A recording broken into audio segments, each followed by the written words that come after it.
February 23rd here in Canada. I didn't organize my notes, so I'm going to bounce around a little bit here. Up in Ottawa, there's been 3 support camps set up around the city with the protesters encamped on farmers' land who've allowed that to happen. They're okay with it.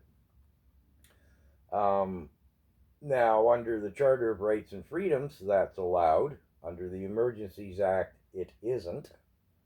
So we don't know what's going to happen there. Something I just found yesterday, I stumbled across it. I'm having trouble. The internet censorship is definitely tightened up. But there's a truckers' convoy in Winnipeg. That's one of our prairie provinces in Canada here. Now, I've said in other videos, there's protests going on all across this country, but the mainstream media isn't showing that to us or to anyone else, I would imagine. These guys have been in Winnipeg for 3 weeks. Yeah, 3 weeks. I didn't know. Who knows, right?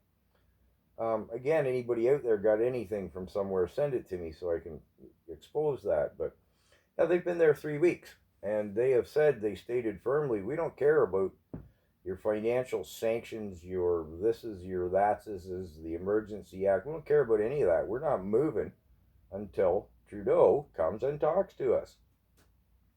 And the mayor and chief of police there are taking the soft line. I gather they haven't blockaded things so much as they're just there.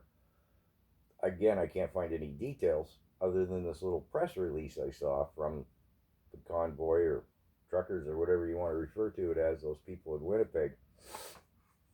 Which is, if you're outside of Canada, Winnipeg's a rotten place to be in the winter, man. It's worse than Ottawa. But anyways, yeah, so that's just one place I can find.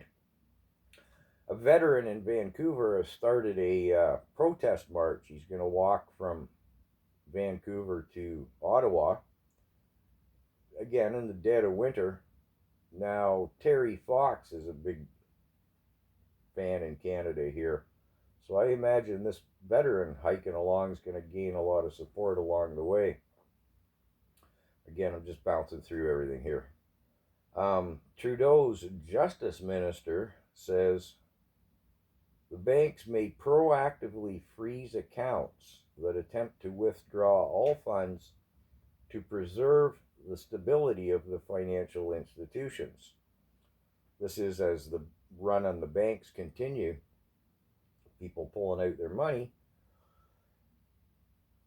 I mean, that's not democracy either. But I've been talking to people personally, and they say, yeah, I go online to pay my hydro bill or something, and it's all shut down for sometimes hours, sometimes a couple of days. I'm a little vague on the details there, but I mean, in the big picture, Trudeau's Emergencies Act and the public response only further serves to destroy our already crumbling financial structures. I mentioned in a previous video that anyone who donated, their name, everything is exposed. It's out there. Anybody can Google it. You can see if your neighbor donated $20, right? Well, it turns out at least a dozen Ontario police officers are named on that list of donations. And so the OPP has launched an internal conduct investigation into these people. Yeah, okay. We'll see what happens there.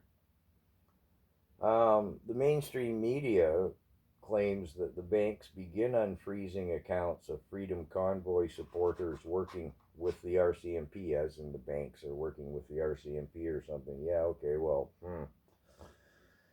and make of that what you will. They're still freezing accounts.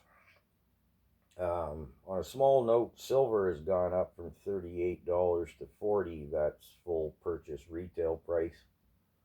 I don't know if that's in response to anything. Ottawa still has 100 checkpoints. The citizens go to your closest coffee shop, you're going to have to show ID. Go to one 3 blocks down, you're going to have to show your ID 3 times. You don't have any, whoosh, you're arrested.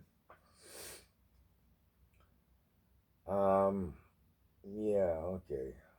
Oh, mainstream media is going heavy on the racist slant. They're all white people. They're all racists. The whole anybody who sent money, you're a terrorist. You're supporting terrorists. If someone sent $20 on the GoFundMe account, their entire family's accounts are frozen. Not just you know the wife's accounts closed, the hubby's accounts closed, the kids. If you've got a farm or a business, everybody boot related frozen. Yeah, okay. But to go back to the whole white racist terrorist thing, excuse me, I mean, there were a large portion of the Sikh community was there saying, we don't like this. I mean, in their country, the whole Sikh Hindu caste system thing, the oppression, whatever, right? They know what tyranny is, and they're against it. And there again, there's been every creed and color in Ottawa and everywhere in support of the, let's just say, the Freedom Convoy. And I mean literally every creed and color. There's been people up in Ottawa making speeches, and if you go back and look at the videos of the people waving flags, it's not just white Canadians, not by any means. So that's all I got for this video. I'm just going to make another one here regarding my personal take on what this has done to the average Canadian. So, yeah, thanks for listening.